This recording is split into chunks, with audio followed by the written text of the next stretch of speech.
ஏற்கனவே காலங்காலமாக இந்த முஸ்லீம் வெறுப்புணர்வு சில பேருக்கு இருக்கும். அதை பயன்படுத்தி வலதுசாரி சித்தாந்தவாதிகள் அதை என்ன பண்ணுறாங்க, அதை கடைசி எங்கெங்கேயோ கொண்டு போகிறாங்கன்னு வைங்களேன். சில பேர் இப்போ மாரிதாஸ் எல்லாம் வாய்க்கு வந்த மாதிரி உளறிட்டு விட்டுருக்கான், புரியுதுங்களா? அதேமாரி இப்போ அதை அந்த திரைத்துறையில் அவன் எப்படி நுழைஞ்சுன்னா அமீர் மூலமாக உள்ள நுழைஞ்சிருக்கான். இப்போ அமீரையும் உள்ளே இழுத்து அமீரையும் என்ன பண்ணுறாங்க. ஆனால் திமுக என்ன பண்ணுது, அவசரமாக அவனை கட்சியினுடைய அடிமட்ட, அதாவது இன்னும் எக்காலத்திலும் அவன் கட்சியிலே சேரக்கூடாத அளவுக்கு நீங்கள் கட்சியிலேருந்து பணியில் நீக்கிறீங்க. அப்போ அவன் என்ன செஞ்சுட்டு இருந்தான்றது உங்களுக்கு தெரியுமா அப்படின்ற கேள்வி இயற்கை தானே எழுது. தமிழக அரசு என்ன பண்ணணும்னு சொன்னீங்கன்னா, என்னுடைய பார்வையில் எல்லா இன்ஸ்பெக்டரும், சென்னையில் இருக்கிற இன்ஸ்பெக்டர் மட்டும் எல்லா ஸ்டேஷன் இன்ஸ்பெக்டரும் ஒரு நாள் மீட்டிங் வைக்கணும் முதல்வர். இதுமாரி உங்கள் லிமிட்டில் யாராவது போதை மாத்திரையோ அல்லது போதை ஸ்டாம்போ அல்லது ஊசியோ போதை வச்சு ஏதாவது ஒன்று விற்பனை செய்கிறதாவோ, ரெண்டாம் கட்ட மூணாம் கட்ட தலைவர்கள் தொடர்பில் இருப்பாங்க என்பது எனக்கு உறுதியாகுது. அதனால தான் அவனை தப்பிக்கிறதுக்கு உண்டான வழியை பார்க்குறாங்க. இல்லைன்னு சொன்னால் காவல்துறை, ஸ்டேட் போலீஸ் நினைச்சாங்கன்னா 24 ஹவர்ஸில் அவனை தூக்கிட்டு போயிடுச்சு.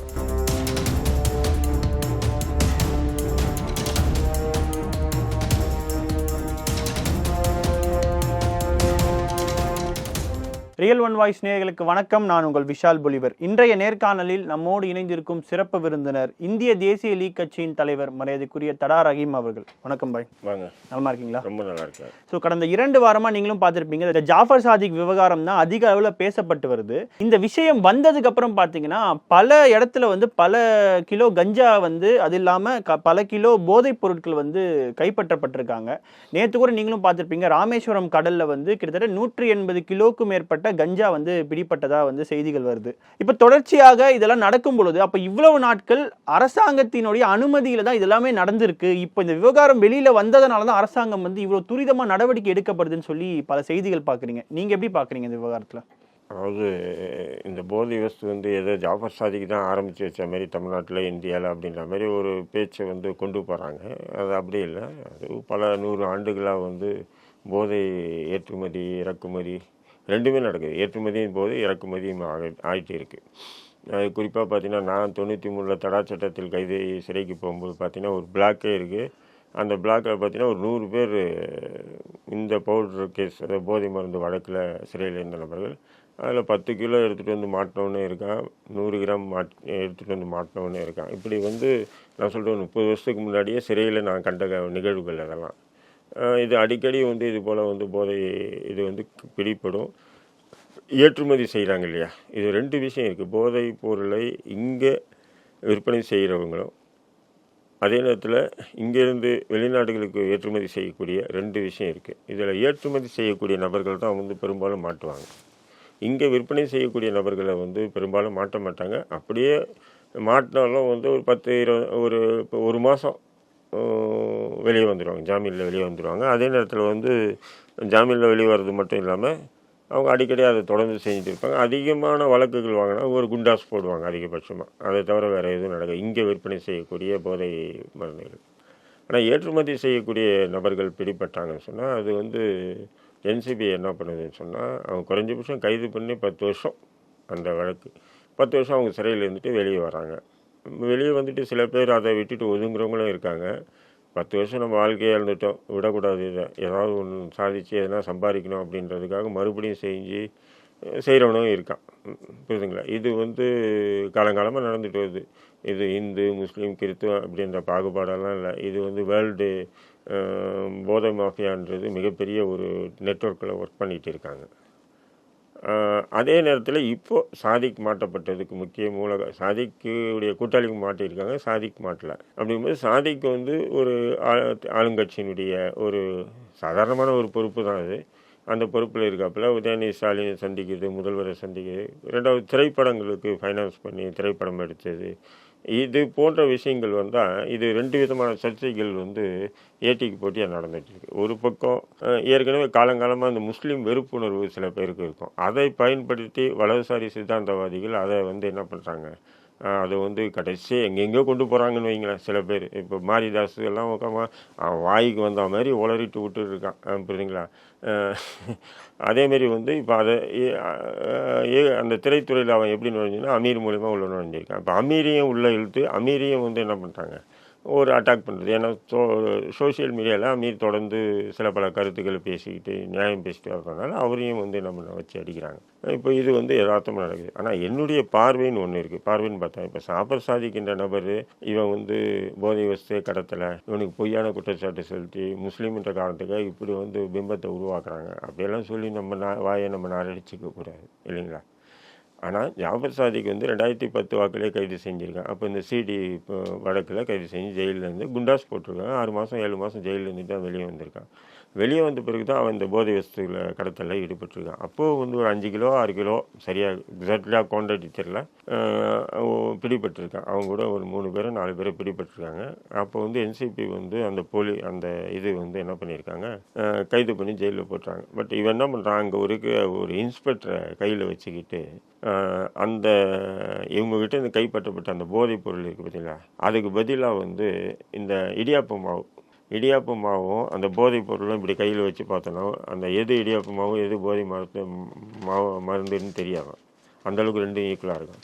அப்போ இவன் என்ன பண்ணுறான், அந்த 4 கிலோ 5 கிலோ அதுக்கு பதிலாக வந்து என்ன பண்ணுறான், போதைப் பொருளை எடுத்துக்கிட்டு இடியாப்ப மாவு வச்சிடறான். அதுக்கு ஒரு அமௌண்ட்டை இன்ஸ்பெக்டர்கிட்ட கொடுத்து கரெக்ட் பண்ணுறான். இதுதான்.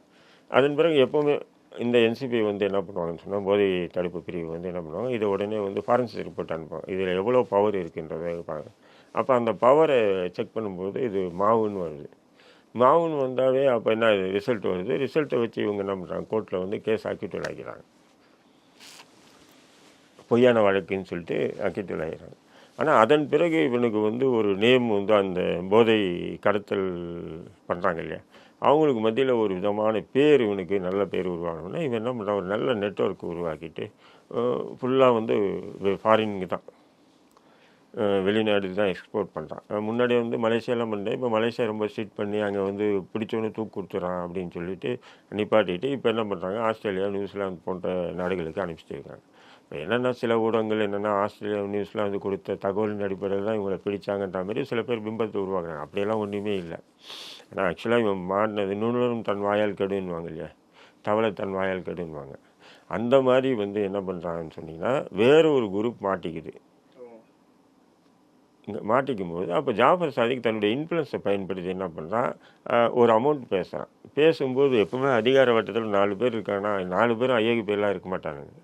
ஒருத்தர் 2 பேர் ஸ்ட்ரைட் பண்ணுறவன், யார் அவன் இவ்வளோ அமௌண்ட்டு இவ்வளோ கோடி அசால்ட்டாக பேசுகிறாங்க இந்த விஷயத்துக்கு. அப்போ இவனை ஃபாலோ பண்ணால் இவனுடைய ஃபோன் நம்பர் இதெல்லாம் ட்ரான்ஸ்ஃபர் பண்ணால் நமக்கு நிறைய விஷயங்கள் கிடைக்கும் அப்படின்னு சொல்லிட்டு ஃபாலோ பண்ணிட்டு தான் வந்து என்ன பண்ணுறான், அவங்க தம்பி அதாவது அவன் தம்பி உட்பட அவங்களுடைய குரூப்பை வந்து கேட்ச் பண்ணுறாங்க போலீஸ். இதுதான் வந்து நடந்த விஷயங்கள். இல்லை, அப்போ நீங்கள் சொல்கிற விஷயம் பார்க்கும்போது ஜாஃபர் சாதிக் அவர்களோ அல்லது அவர்கள் கூட இருக்கிற யாரோ ஒருத்தங்க வந்து அந்த என்சிபி அதிகாரிகிட்ட அந்த பேரம் பேசினால தான் இவ்வளோ பெரிய விஷயங்கள் நடந்தது தான்.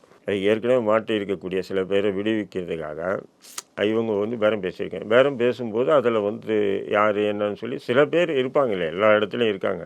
எல்லாமே அயோக்கிய பயல்கள்னு சொல்ல முடியாது. அது காவல்துறையிலையும் இருப்பாங்க, எல்லா துறையிலையுமே இருக்காங்க. அதெல்லாம் அந்த மாதிரி சில நபர்கள் வந்து எடுத்து இது வந்து இதானது தான் இவன் வந்து பேர் வந்தது. பேர் வந்துச்சு, சரி மாட்டிக்கிட்டான். அவங்க குழுவில் இருக்க 3 பேர் வந்து வாக்குமூலத்தில் இவருடைய பேர் தான் ஹெட்டாக இருக்குது. சரி, அப்போ என்ன பண்ணுறாங்க, இந்த தகவல் தமிழக அரசுக்கு கொடுக்குறாங்கன்னு போது தமிழக அரசு என்ன பண்ணணும்னு சொன்னால், அந்த நபரை கூப்பிட்டு வந்து அரெஸ்ட் பண்ணி என்சிபிகிட்ட ஒப்படைக்கணும் இல்லைங்களா. ஒப்படைச்சிட்டு அதன் பிறகு நீங்கள் வந்து கட்சியிலேருந்து நீக்கிறது இல்லை கட்சியிலேருந்து நீக்கிறது எல்லாமே பண்ணலாம். ஆனால் திமுக என்ன பண்ணுது, அவசரமாக அவனை கட்சியினுடைய அடிமட்ட, அதாவது இன்னும் எக்காலத்திலும் அவன் கட்சியிலே சேரக்கூடாத அளவுக்கு நீங்கள் வந்து கட்சியிலேருந்து பணியில் நீக்கிறீங்கன்னு சொன்னால், அப்போ அவன் என்ன செஞ்சுட்டு இருந்தான்றது உங்களுக்கு தெரியுமா அப்படின்ற கேள்வி இயற்கை தானே எழுது. இல்லை, அதான் சார். இப்போது இத்தனை இடத்துல வந்து இந்த போதைப் பொருட்கள்லாம் சப்ளை ஆகுதுன்னு சொல்கிறீங்க. அப்போது இயல்பாக ஒரு கேள்வி என்னென்னா, அப்போ இந்த இடத்துல எல்லாம் அதிகார மட்டத்தையும் சரி அல்லது அதிகாரிகள் போலீஸ் அதிகாரிகளுக்கு தெரியாமல் இதெல்லாம் நடக்குமா? இல்லை, இப்போ சென்னையில் வந்து போதை வஸ்துக்கு குறைஞ்சது 10 லட்சம் இளைஞர்கள் கிட்ட, மாணவ மாணவிகள் உட்பட இளைஞர்கள் எல்லாம், அது பெண்களும் இருக்காங்க, அதில் எல்லாமே 10 லட்சம் பேர் கிட்ட வந்து போதைக்கு அடிமையாக இருக்காங்க. இப்போ இந்த 10 லட்சம் பேர் போதைக்கு அடிமையாக இருக்காங்கன்னு சொன்னால், இந்த 10 லட்சம் பேருக்கு யார் வந்து விநியோகம் பண்ணுறாங்க அந்த போதைப் பொருட்கள் அப்படின்ற தகவல் காவல்துறைக்கு தெரியாமல் இருக்க வாய்ப்பே இல்லை. இது யார் மொத்த வியாபாரி, இதை எடுத்துகிட்டு வந்து தெரு தெருவாக கல்லூரியாக யார் விநியோகம் பண்ணுறா என்ற தகவலெல்லாம் வந்து ஃபிங்கர் பிரிண்டில் காவல்துறைக்கு தெரியும், இன்டெலிஜென்ஸுக்குன்னு தெரியும். இதில் என்ன ஒரு தகவல்னு சொன்னீங்கன்னா, இப்போ இதை வந்து சில ஆய்வாளர்கள் இது துரிதமாக நடவடிக்கை எடுத்து நம்மளுடைய லிமிட்டில் யார் அப்படி இருந்தாலும் அவனை அரெஸ்ட் பண்ணணும், அவனை கைது பண்ணணும், கை கால் உடைக்கணும் அப்படின்றது முயற்சி பண்ணும்போது அந்த காவல்துறைக்கு, அதாவது இன்ஸ்பெக்டருக்கே வந்து மேலிடத்துலேருந்து உத்தரவு வரும், நீங்கள் இதெல்லாம் செய்கிறீங்க, எதுக்கு நீங்கள் இதெல்லாம் செய்கிறீங்க அப்படின்னு. அப்போ அவன் என்ன பண்ணுவான், சரி நமக்கு எதுக்கு அவங்க மேலிடம்னா அதிகார மட்டத்தில் இருக்கிறவங்க உட்பட சொல்கிறீங்க. அப்போ என்ன பண்ணுவான், அது செய்வான். இதுக்கு தமிழக அரசு என்ன பண்ணணும்னு சொன்னீங்கன்னா, என்னுடைய பார்வையில் எல்லா இன்ஸ்பெக்டரும், சென்னையில் இருக்கிற இன்ஸ்பெக்டர் மட்டும் எல்லா ஸ்டேஷன் இன்ஸ்பெக்டரும் ஒரு நாள் மீட்டிங் வைக்கணும் முதல்வர். இதேமாரி உங்கள் லிமிட்டில் யாராவது போதை மாத்திரையோ அல்லது ஸ்டாம்போ, போதை ஸ்டாம்போ அல்லது ஊசியோ, போதை வஸ்து ஏதாவது ஒன்று விற்பனை செய்கிறதாவோ ஏதோ நான் கேள்விப்பட்டால் உடனே நான் உங்களை வந்து சஸ்பெண்டெல்லாம் இல்லை, பதவியிலேருந்து பொறுப்புலேருந்து நீக்கிடுவேன் அப்படின்னு சொல்லிட்டு ஒரு உத்தரவு பண்ணணும். ஆனால் ஸ்ட்ரிக்டாக பண்ணுங்கள், யாருடைய பேச்சையும் கேட்காதீங்க, முதல்வர் சொல்லணும். மேலிடத்துலேருந்து யார் ஃபோன் பண்ணாலும் கேட்கக்கூடாது, புரியுதுங்களா உங்களுக்கு? அப்படி ஒரு ஸ்ட்ரிக்டாக ஆர்டர் போட்டாங்கன்னு சொன்னால், இதை மீறி செஞ்சீங்கன்னா நிச்சயம் வந்து உங்கள் பதவி நீங்கள் வீட்டுக்கு தான் போகணும். இல்லை சார், இவ்வளோ பெரிய சர்ச்சைகள் ஏற்பட்ட பிறகும், ஜாஃபர் சாதிக் அவர்கள் தலைமறைவான பிறகும் வந்து தமிழக அரசுக்கு வந்து இந்த போதை சம்பந்தமான விஷயங்களில் ஒழிக்கணும் அப்படின்ற ஒரு இன்டென்ஷன் இல்லையா? இப்போ நீங்கள் சொல்கிறத வச்சு பார்க்கும்போது நிறைய தடைகளும் இப்போவும் இருக்குது அப்படின்னு நீங்கள் சொல்கிறீங்க இல்லையா? இன்னும் தடுத்துட்டு இருக்காங்க. அதுதான் நான் சொல்லுவேன். அதாவது இன்ஸ்பெக்டரில் உட்கார வச்சு ஒரு முதல்வர் இப்படி ஒரு உத்தரவு போட்டார்னா அப்போது வந்து இன்ஸ்பெக்டர் பயப்படுவாங்க. அது மீறி விற்பனை ஆகக்கூடிய ஒரு சில பேரை வந்து பதவியிலேருந்து தூக்கணும். போலீஸ் அந்த இன்ஸ்பெக்டர் பதவியிலேருந்து தூக்கிடணும். வேலைக்கு போயிட்டு வீட்டுக்கு போனான்னு வச்சுக்கலாம், மற்ற இன்ஸ்பெக்டர் எல்லாமே பயப்படுவான். அப்போ அவனுக்கு ஏசி சொன்னார், டிசி சொன்னார், வையா போனேன், நான் தான் வீட்டுக்கு போனோம், புரியுதுங்களா உங்களுக்கு? அப்போ எந்த ஒரு ஹையர் ஆஃபீஸரும் இவங்களுக்கு ரெக்கமெண்ட் பண்ண மாட்டாங்க. இந்த போதை மாஃபியா கூட கூட்டணியில் இருக்கக்கூடிய ஹையர் ஆஃபீஸர் யார் சொன்னாலும் இவங்க வந்து என்ன பண்ணாங்க, உட்பட மாட்டாங்க. நம்ம வீட்டுக்கு போகணுமா, நம்ம தயாராக இல்லை அப்படின்வாங்க. பட் அந்த அளவுக்கு முதல்வர் இறங்கி இந்த விஷயத்தை சிரத்தை எடுத்து செய்வாரான்னு சொன்னால் நிச்சயம் வாய்ப்புகள் இல்லை. ஏன்னு சொன்னால் அந்த போதை மாஃபியா முதல்வரை சுற்றி கூட இருக்கலாம் மேபி. இல்லை சார், ஏன்னா நிறைய விமர்சனங்கள் வருது எதிர்க்கட்சி தரப்புல, இந்த முதல்வருக்கே தெரியாமல் பல விஷயங்கள் நடக்குது. அப்போது இந்த போதைப் பொருள் விஷயமும் வந்து எந்த அளவுக்கு சீரியஸாக இப்போ வெளியில் போயிட்டுருக்கு அப்படின்ற விஷயம் வந்து முதல்வருக்கு தெரியலையான்ற ஒரு கேள்வி இருக்குது. ஆனால் இப்படிங்க தெரியாமல் இருக்கு. அவர் ஒன்றும் நேரடியாக அரசியலுக்கு வந்தவர் இல்லைங்க, அவருக்கு அடிமட்டத்திலேருந்து வந்தவர். தெரியாமல் இருக்குதுன்னு சொல்லிட்டு எல்லாம் சொல்ல முடியாது. பட் அவருக்கு என்ன சொன்னால், அவருக்கு இன்னும் கட்டுப்படக்கூடிய காவல்துறையில், அதாவது அது ஒரு டிஎம்கே கவர்மெண்ட் வந்தாவே ஒரு வித்தியாசம் என்னன்னு சொன்னீங்கன்னா, அங்கங்கே ஒரு குட்டி பகுதிகள், மாவட்டத்துக்கு ஒவ்வொரு போலீஸ். ஏன்னா அங்கே இருக்கக்கூடிய மாவட்ட செயலர், இப்போ திருச்சி எடுத்திங்கன்னா கேஎன்ஆர் கட்டுப்பாடு தான் அங்கே போலீஸ் இருக்கும். அப்போ இங்கேருந்து டிஜிபி முதல்வர் சொல்லி டிஜிபி ஒரு சர்க்குலர் அனுப்பிச்சார்னா நமக்கு தான் குட்டி பகுதியுடைய முழு ஆசீர்வாதம் இருக்குது, நம்ம என்ன இவன் சொல்கிறது கேட்கணும் அப்படின்ற ஒரு மனநிலை வரும். ஆனால் மற்ற அதிமுக ஆட்சியிலலாம் பார்த்திங்கன்னா ஒன்மன், அந்த போலீஸை பொறுத்தவரைக்கும் ஒன்மன் கமாண்டர் தான் இருக்கும், புரியுதுங்களா? அப்படி இருக்கும்போது மற்ற மாவட்டங்களில், தொகுதிகளில், வட்டங்களில் ஒரு பயம் இருக்கும் காவல்துறைக்கு.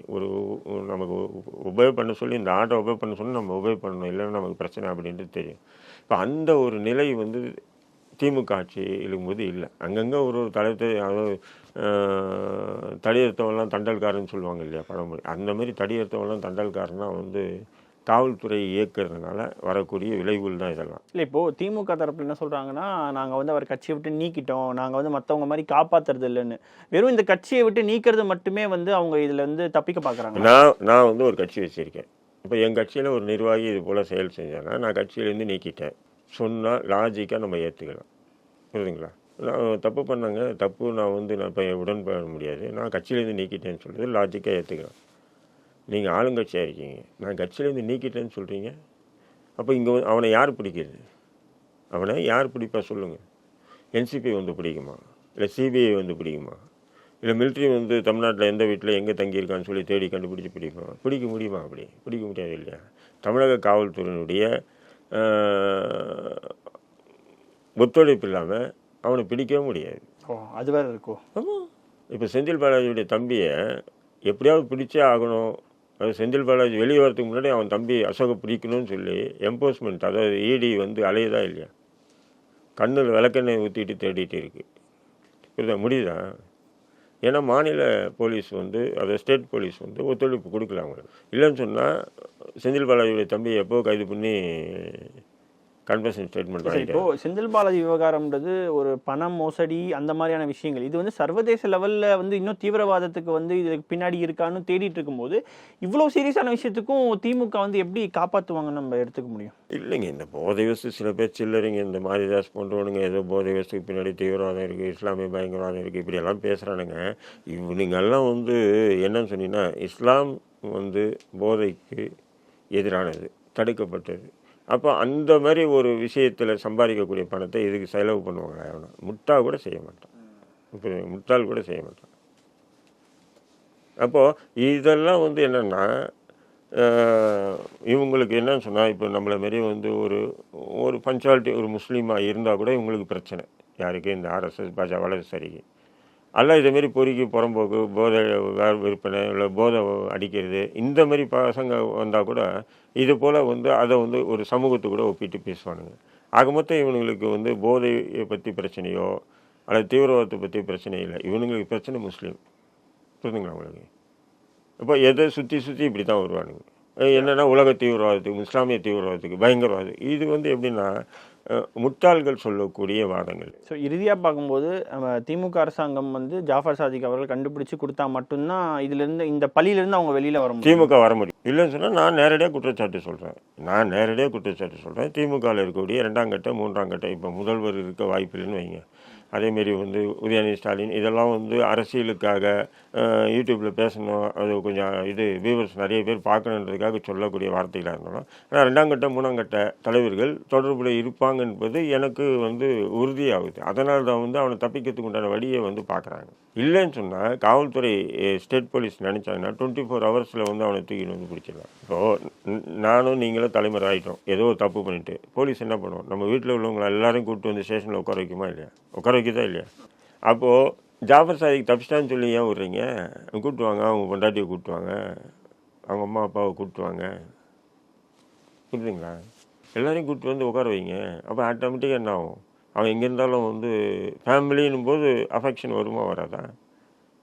அப்போ ரஹீமுக்கு ஒரு நீதி, ஒரு போதை பொருட்கள் கடத்தல்காரனுக்கு ஒரு நீதின்றது நியாயம் இல்லை. அவன் முஸ்லீம் ஜாஃபர் சாதிக், அதனால் ரஹீம் சப்போர்ட் பண்ணுவான்னா நான் சப்போர்ட் பண்ண மாட்டேன். அதேமாரி அயோக்கியத்தனமாக வந்து அமீரை வந்து இதை கோத்து விட்டு இது அமீர் மூலயமா அப்படி இப்படின்னு சொல்கிறேன்னா அந்த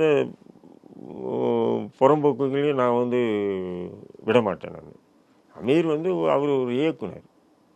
அவர்கிட்ட நீங்கள் இல்லை, நானும் இல்லை, யார் என்கிட்ட பணம் இருக்குது, ஒரு படம் எடுக்கிறேன்னா முதல்ல வாயா உகாரியான்னு சொல்லுவார், அண்ணன் சொல்லுவார், தம்பின்னு சொல்லுவார், கட்டி பிடிப்பார், அணைப்பார், எல்லாமே நடக்கும். இது திரைத்துறையில் அமீர் மட்டும் அப்படி இல்லை, எல்லாருமே அப்படி நடந்துக்கிட்டு இருக்கு. அவங்ககிட்ட இருக்கிற காசு வந்து நாய் விற்ற காசா, குரங்கு விற்ற காசா, கருவாடு விற்ற காசான்றது தெரிய போகிறதில்ல, இல்லைங்களா? ஏன்னா அவங்க திரைத்துறையில் ஒரு நிலைக்கு வரணும்.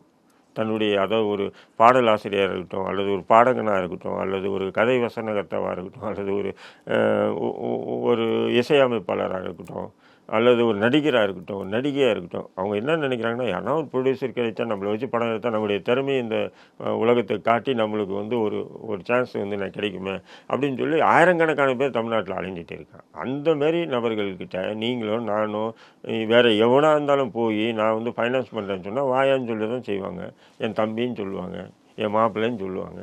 அதுக்காக வந்து அவன் அப்படிப்பட்ட ஒரு குற்றச்சாட்டில் ஈடுபட்ட உடனே நீங்கள் பழைய காண்டெல்லாம் அமீர் மேலே வச்சுக்கிட்டு அமீருக்கும் இதில் தொடர்பு இருக்குது, இதெல்லாம் என்ன அயோக்கியத்தனமான செயலுன்ற நான்.